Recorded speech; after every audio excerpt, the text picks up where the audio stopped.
Hi hall that's my morning routine. இன்றைக்கி அம்மனிக்கு lunch பாக்ஸ்க்கு என்னென்ன back பண்ணியிருக்கேன் அப்படிங்கிறத வந்து பார்க்கலாம். ஃபஸ்ட்டில் ஸ்நாக்ஸ்லேருந்து ஸ்டார்ட் பண்ணுவோம். எப்பொழுது போல தீபாவளிக்கு சிட்ட முறுக்கு பாப்பா இன்றைக்கி பால்கோவா கேட்டால், ஸோ அது ஸ்வீட்டாக இருக்கும், அதை பேலன்ஸ் பண்ணுறதுக்காக ஒரு முறுக்கு வந்து கொடுத்து வச்சு விட்டுட்டேன். இது ரெண்டுத்தில் எது சாப்பிட்டாலும் ஓகே அப்படிங்கிறதுக்காக.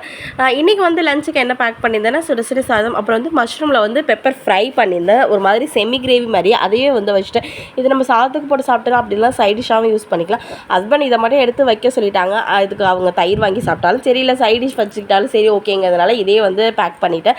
இது ரொம்ப சிம்பிளாக கொஞ்சோண்டு வெங்காயம், இஞ்சி பூண்டு பேஸ்ட் இது எல்லாத்தையும் போட்டு வதக்கிட்டு இதுலேயே மஷ்ரூம் போட்டு மஞ்சத்தூள், கொஞ்சோண்டு மிளகாத்தூள், மல்லித்தூள், கொஞ்சமாக கரம் மசாலா, அப்புறம் வந்து உப்பு இது எல்லாத்தையும் போட்டு அந்த மஷ்ரூம் தண்ணியிலே வந்து வேக வச்சு அதுக்கப்புறம் கொஞ்சமாக வந்து பெப்பர் மட்டும் போட்டு இறக்கிட்டோம்னா ரொம்ப டேஸ்ட்டாக இருக்கும். நான் எக்ஸ்ட்ராவாக குடமிளகா போட்டிருக்கேன். பாப்பாவுக்கு இதே கிரேவியை வந்து லைட்டாக சாதத்தில் போட்டு நெய் போட்டு வந்து கிளறி வச்சிட்டேன். ஏன்னா கொஞ்சம் காரமாக இருந்ததுனால மேடம்க்கு.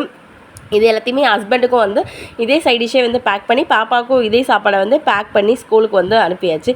இந்த மாதிரி மோர் வீடியோஸ்க்கு நம்ம சேனலில் சப்ஸ்கிரைப் பண்ணிக்கோங்க. நெக்ஸ்ட் ஒரு இன்ட்ரெஸ்டிங்கான வீடியோவில் பார்க்கலாம். அது வரைக்கும் கீப் வாட்சிங் அண்ட் பாய்.